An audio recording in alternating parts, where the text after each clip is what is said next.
Yo guys, this is Gamma, and welcome back to another video. Today we're playing Skinwalker. If you're not familiar with the legends of the Skinwalker, it is a beast that is able to take the form of literally anything, but it doesn't get the form quite right. If it takes the form of a human, the voice can be a little wrong. If it takes and it could also, like, the face will be wrong, something will be wrong about it. If it takes the form of a wolf, something will be wrong about it. It's not a perfect creature, but it is very convincing, and oftentimes people, well, not oftentimes, so yeah, oftentimes people die when they encounter one. And it's an ancient Indian, like Native American legend. That being said, let's get into this. I'm curious to see what exactly happens here. I need to do something. There we go. Alright, got rid of the mouse.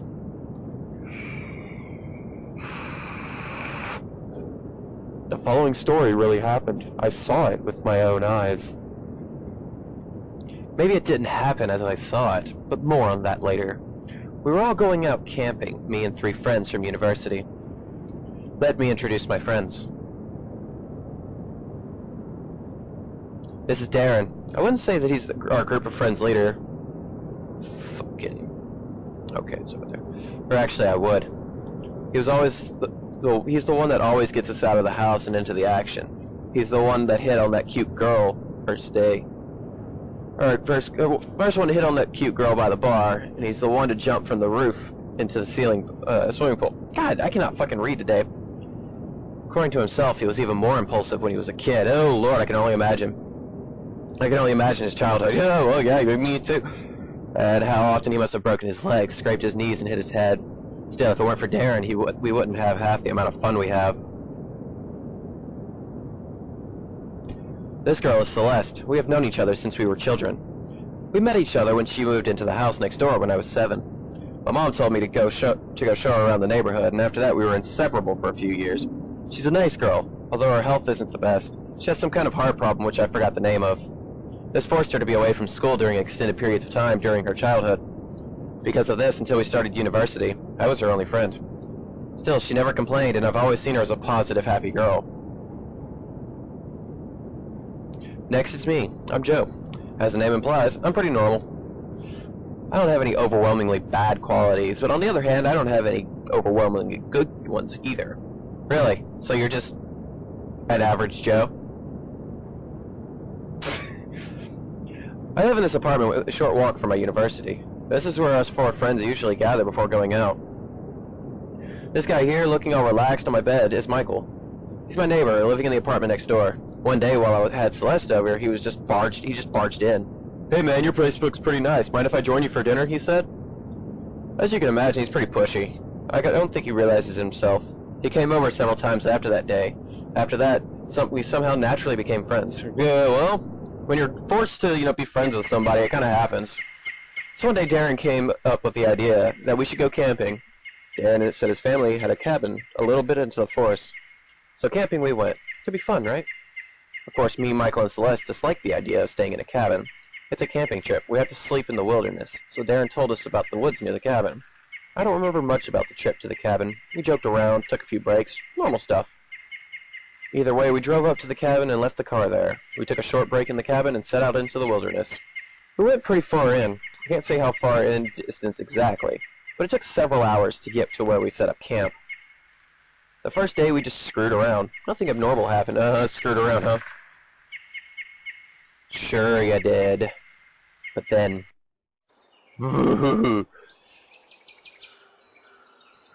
Oh, cool, I can talk. Did you sleep well last night? Maybe. I don't fucking know. Morning there. Should I say good afternoon? Yeah, good afternoon to you too, fucker. Fix us some wood for a fire. A bossy much? Fuck you. I set out to gather wood for a new fire and water to cook with.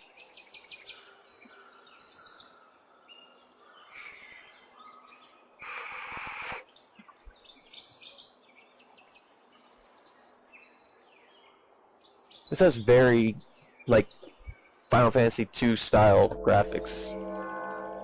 What the fuck's that noise? What's that sound? Doesn't sound like something you'd hear in a forest. There we go, a bucket of water. Yeah, good for you. I can't go that way. Can't go that way, can't go that way. I'm gonna leave. The sound stopped. So I should have enough wood to make the fire last a while tonight. Yeah, good for you. Pour water into cooking pots. Alright, let's cook something up, shall we? Yeah, sure, I'm fucking starving. Gonna eat gopher. Later that evening. I don't eat gopher. I need to go ahead and clarify that. That's ridiculous. Why would I eat gopher?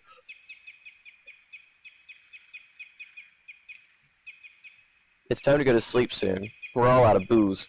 Guess we'll have to go back to town tomorrow. I'm not looking forward to that 4-hour trek. Maybe we shouldn't have gone so deep in, huh? Maybe not. Every time I've been here before, there hasn't been any fog. Yeah, no. Shit, maybe there's something fucking up. Yeah, now that you mention, what is that? Sounds like something metally. What the fuck does metally mean? Metally, is that even a word? Are you stupid? No, it's not even a fucking word. Shut up, asshole. It's a word if I say it is. And it stopped. Who the hell would go hours from the nearest civilization in the middle of the night and start revving up some kind of weird machine? Who gives a shit? It's probably someone using a shit. That's no fucking chainsaw, bro. Fucking stupid. That's not a fucking chainsaw.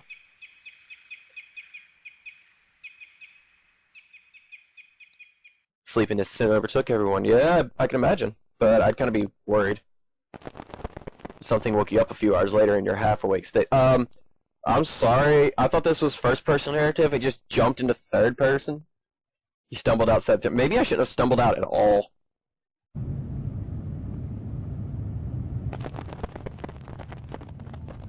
Who the fuck keeps crickling shit? Thicker than before. No shit.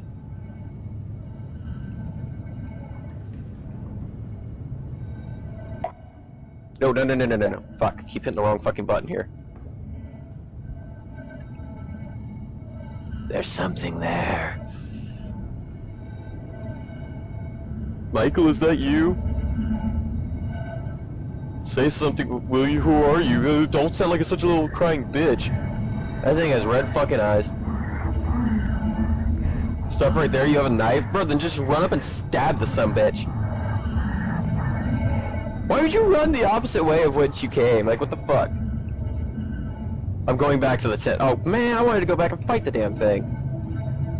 You fucking suck, dude.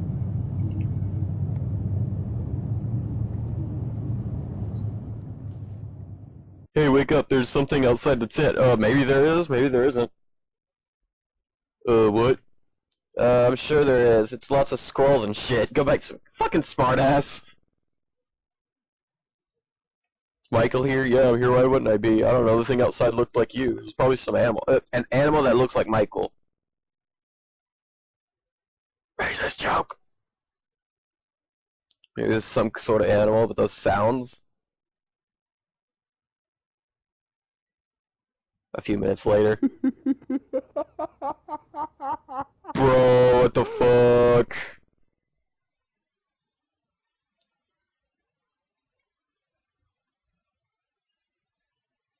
Wasn't me. Me neither. That didn't sound like any of our voices. Well, shit. Now I'm never gonna be able to sleep. Should we go outside and look? What if it's some crazy psycho with an axe? All the more reason to check it out. It's not like the tent is some kind of impenetrable fortress. Seriously, if that was one of you guys, tell me right now. No, I'm not. No one's telling you anything. This isn't funny anymore. Bullshit.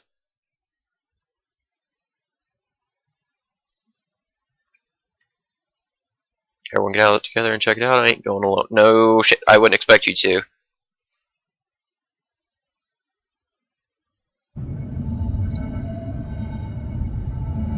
The heck is that? Someone was definitely here. Where the fuck did they go then? Oh, what the fuck is that? Is that a fucking animal?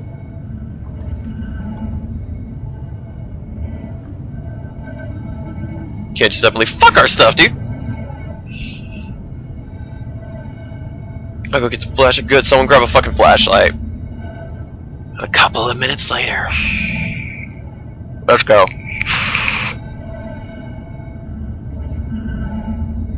Can't walk over the corpse? That's fucking retarded. God damn it, Nappa!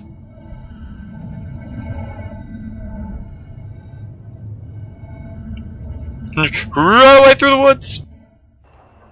It's so dark! Well, duh, I mean, it's fucking, like... Yeah, like, dude, the fuck you expect it to be? Give me a second, guys, I gotta plug in a fucking heater here. There we go. What the fuck is that? Dude, what the fuck is that on the corner? Like, now right in the middle of the fucking screen beside those trees. What the fuck? Is that the Skinwalker?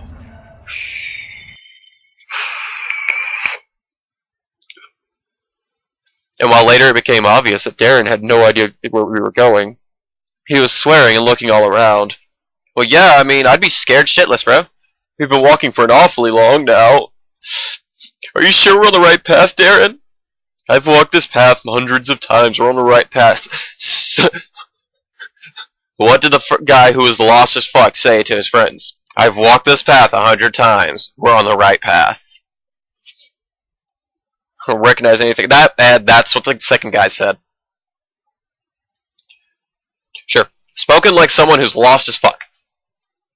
But as time went on, it became obvious that Darren had no idea where we were. Darren couldn't find the path. Maybe it was a fog. Maybe the darkness. Maybe something else. Yeah, like a fucking skinwalker? Someone's watching or stalking you. Yeah, we're being stalked, bro. I nearly tripped over Celeste when she fell. No, fuck Celeste.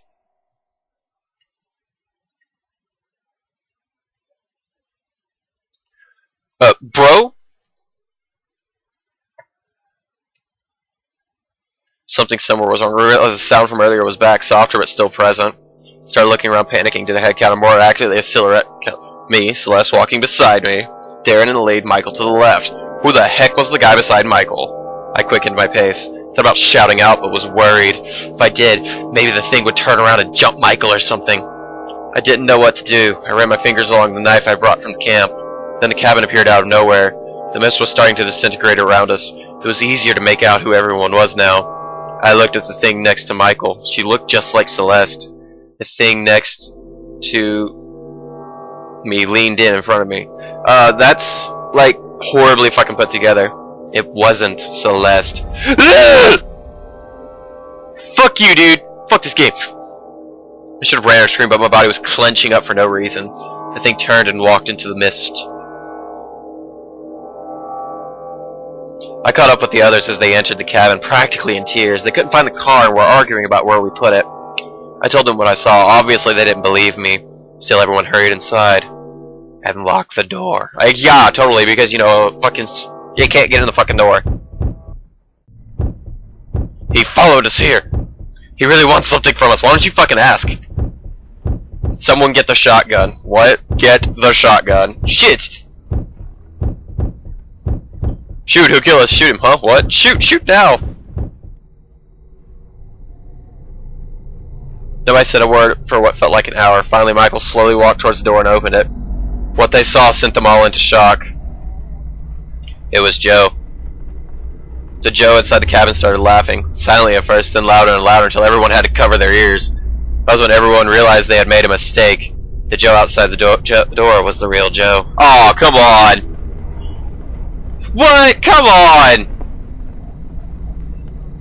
Bro, that was bullshit! That's bullshit!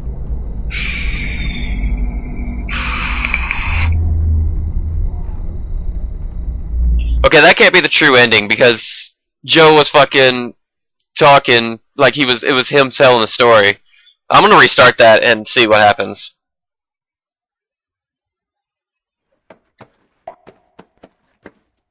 Alright guys, so we are back to the first choice. Or to the last choice, I don't really know. Gave you the option to pick up Celeste, so I chose to pick up Celeste, and we continue from here. I took Celeste's hand and dragged her to her feet. It was getting even mistier. If not for the flashlight, I wouldn't have any idea who she was. I recognized that tree. Okay, blah blah blah. Looking around, panicking. Did I count?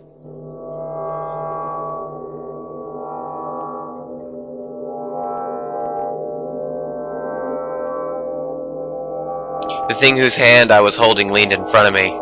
It wasn't Celeste. Oh, that is fucking creepy. I should have ran or screamed, but my body was clenching for no reason. The thing turned and walked into the mist. Caught up with the others in the cabin, blah blah blah.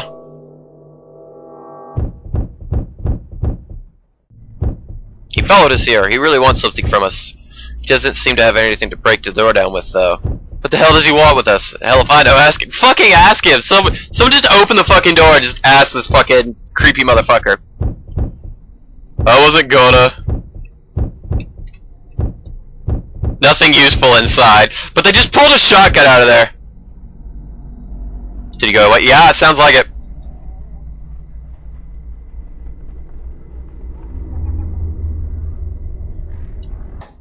Shit, the bastard hit the breaker. But he can't get in, right? Yeah! Fucking cry a little bit. He's just trying to scare us. Take it easy. Yeah, you're fucking horrified, dude.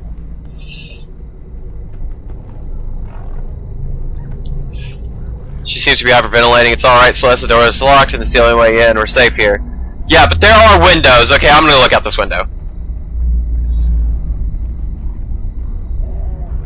He just materialized. And then he walks away. He fucking materializes and then walks away.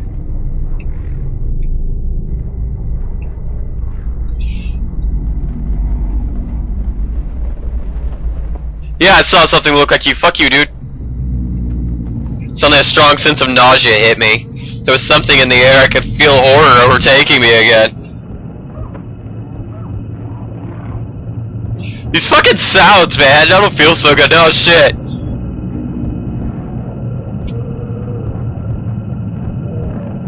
Let's go check on everybody, make sure they're okay. You okay? You okay? You okay?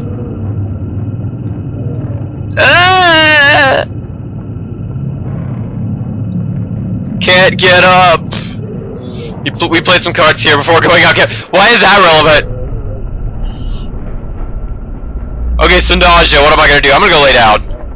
Couldn't take it anymore, I had to lie down. Yeah, I figured it out. I couldn't sleep, and I wouldn't have even if I could. I just wanted to rest. I waited for the world to stop spinning. I looked out a window. What the fuck? It's fucking... There was someone in the tree. I stared back, not able to register what was going on. I quickly pulled the blinds down. Celeste came through the door. She looked pale and disheveled.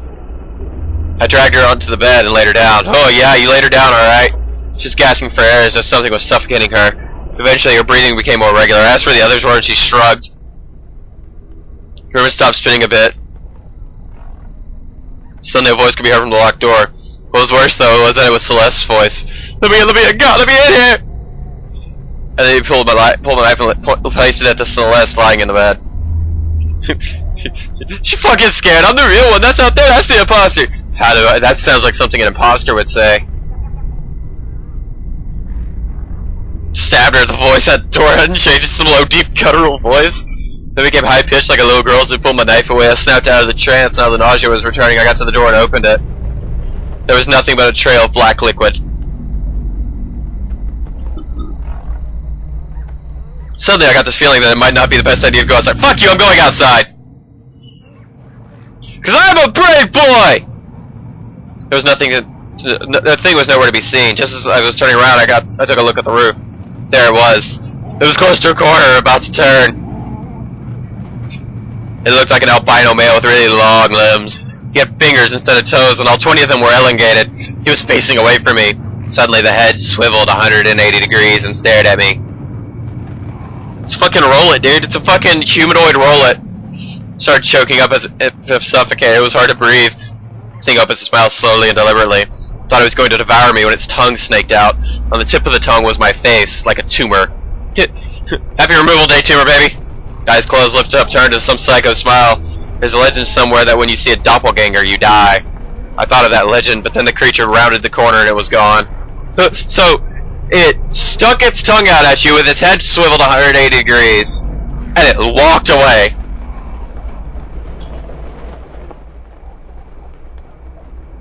So, because my legs seemed unable to coordinate. or cooperate, I don't fucking know. Suddenly I stumbled forward and toppled down. Once I lay there, face down in the grass, my body just seemed to shut down. I couldn't move, I couldn't even turn my head. There was something dripping on my back, saliva. White feet with long fingers for toes step into view. When my eyes opened, Celeste was shaking me. She was on the brink of tears and her voice was cracking. Get up, that bastard was in your skin! My head hurt. I was about to ask her what happened and she started pulling me backwards toward the door. We toppled out and stumbled towards Darren's car, which was parked at a different location from what I remembered. I was glad to be alive. The mist had stopped completely. Celeste was downright crying now. She pushed me in the back seat. That's when I noticed. I was wearing different clothes from when I lost consciousness. Michael was there, huddled up, and his face buried at his knees. Some clothes stained with blood were beside him. They were mine. Darren immediately stepped on the pedal, but nothing happened. He swore and did it again. I knew that Celeste was armed with a shotgun. So give the girl with a heart attack, like heart problems, a shotgun, yeah. I asked him what was going on. The thing joined us. He looked like you. We got out of the house and found the car. We were halfway down the road, then Michael started screaming. I looked at Michael. He had glazed up. The thing burst out of your clothes and jumped out of the car. Michael had the shotgun. He was firing out the window. We saw the thing run all the way back to the house at the friggin' speed of light. Was it in my skin? Yeah. I looked down at myself. I wondered if I had been possessed or worse. The thing had cut off, or if worse, the thing had cut off my skin and wore it as a coat. I shuddered at the thought of something crawling around in my skin. I asked Michael if he was alright. The thing talked to me. I asked about what. He didn't respond. I realized he was sobbing. The car jolted into motion. Darren fist pumped as the car started accelerating.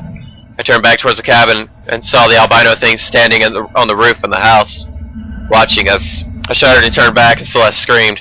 The thing was in front of the car on the windshield. It opened its mouth and my tongue face slithered out. Celeste fired the shotgun. Glass shattered and it was thrown backwards. Darren shrieked and I saw blood coming from his face. Something pierced my face and I realized it was glass. So glass or fucking shotgun shells, or shotgun pellets, am I right?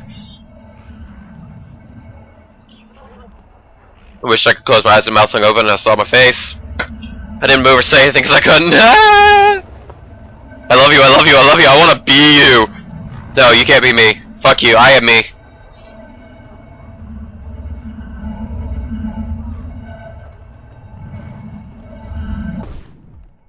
Oh, damn!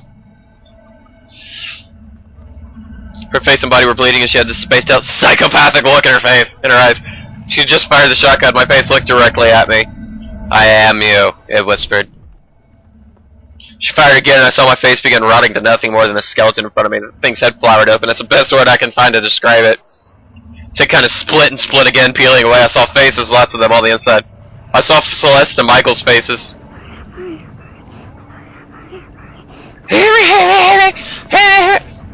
Cool! There was a single red cat eye that was rotating in its socket. It was producing the metal droning sound. Celeste fired one last time and the thing sort of withered away. Celeste dropped the shotgun. Pick the fucking thing back up! Eventually I stood up, we got in the car silently. Darren was bleeding too, but no one said anything. We drove back to the city in silence. We explained away the damaged car as being attacked by some crazy thieves. We got ourselves patched up. Michael was still in a shock-like state. I hear he was like that for a while. When I asked him what he thought of the incident later, he denied it ever happened with compelling conviction. His eyes looked dead and he had lost weight. I don't know if he forced himself not to remember or if he genuinely knows nothing of it. I know what I saw, but I can't remember the exact place. It has been 2 months now. We still refrain from talking about it. If you were expecting some huge twist or something, you'd be disappointed. I still don't know what we met out there. I don't want to know, actually. I still have nightmares about my own face shouting, I am you. One thing I do know, though, I'm never going camping ever again. Okay, I guess that was the true ending. So that was Skinwalker. It was interesting take on the legends. I actually think that was actually a creepypasta made into a game, if I remember correctly. I'll have to do some looking. But it stayed true to the entire story type and everything. It was a pretty good freaking game for what it was. But anyways, guys, I had a lot of fun making this video. Let me know what you think about it in the comment section down below, and don't forget to like and subscribe. And as always, my name is Gamma, and thanks for watching.